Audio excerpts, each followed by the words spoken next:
గతంలో కులవృత్తిగా ఉన్న జీవాల పెంపకం ఇటీవలి కాలంలో వ్యాపార సరళిని సంతరించుకుంటోంది. చిన్న సన్నకారు రైతులతో పాటు నిరుద్యోగ యువత కూడా వీటి పెంపకానికి ఆసక్తి చూపుతున్నారు. తక్కువ సమయంలో ఆదాయం చేతికందటం, శాస్త్రీయ మేపు విధానాలు అందుబాటులోకి రావడంతో వీటి పెంపకం లాభసాటిగా ఉంటోంది. సాంద్ర పద్ధతుల్లో స్థానిక జాతులను, ఇతర రాష్ట్రాల మేలైన జాతులను పెంపకానికి ఎంచుకుని ప్రయోగాలు, పరిశీలనతో ముందడుగు వేస్తున్నారు. ముఖ్యంగా రాజస్థాన్, పంజాబ్, చండీగఢ్, మహారాష్ట్ర, పశ్చిమ బంగ నుంచి మేకలు, గొర్రెలను తెచ్చుకుంటూ ఉంటారు. ఇలా దూర ప్రాంతాల నుంచి జీవాలను తరలించే సమయంలో వాతావరణ ఆటుపోట్లకు, ఒత్తిడికి గురవటం, ఒక్కోసారి మరణాలు సంభవించటము జరుగుతూ ఉంటుంది. అలా జరగకుండా జీవాల రవాణా సమయంలో తగిన జాగ్రత్తలు తీసుకుంటే మన ప్రాంతానికి త్వరగా అలవాటు పడి ఆరోగ్యంగా ఎదుగుతాయి. మరి జీవాల రవాణాలో జాగ్రత్తలేవో తెలుసుకుందామా?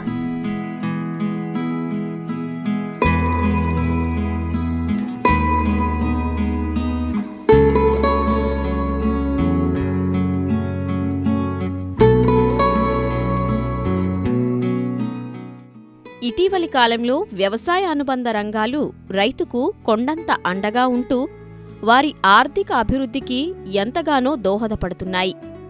ముఖ్యంగా పాడి పరిశ్రమ తరువాత అత్యంత ఆదరణ పొందుతున్న రంగం జీవాల పెంపకం. రోజురోజుకీ మారుతున్న ఆహారపు అలవాట్లతో మాంసానికి డిమాండ్ పెరుగుతోంది. దీంతో గతంలో కులవృత్తిగా ఉన్న మేకలు, గొర్రెల పెంపకం నేడు ఎందరికో జీవనోపాధిగా ఉంటోంది. జీవాల పెంపకంలో లాభాలే కాదు, సమస్యలు కూడా అంతే స్థాయిలో ఉంటాయి.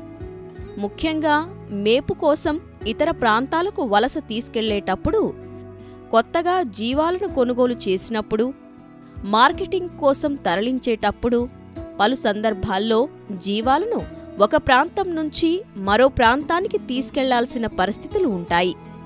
సాధారణంగా తక్కువ దూరం ఉన్నప్పుడు జీవాలను నడిపించడం లేదా ఆటోలు, ట్రక్కులను ఉపయోగించి రవాణా చేయడం చేస్తుంటారు. ఇలాంటి సందర్భాల్లో జీవాలు శారీరక, మానసిక ఒత్తిడికి గురవుతూ ఉంటాయి. ఫలితంగా జీవాలు బరువు తగ్గడం, నీరసించడం, చిన్నపిల్లల్లో అయితే మరణాలు కూడా సంభవిస్తూ ఉంటాయి.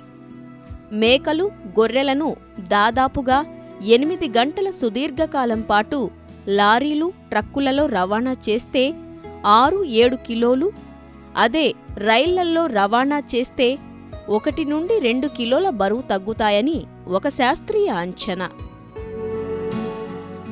జీవాలను ఇతర ప్రాంతాలకు తరలించేటప్పుడు తక్కువ దూరం అయితే నడిపించటమే మంచిది.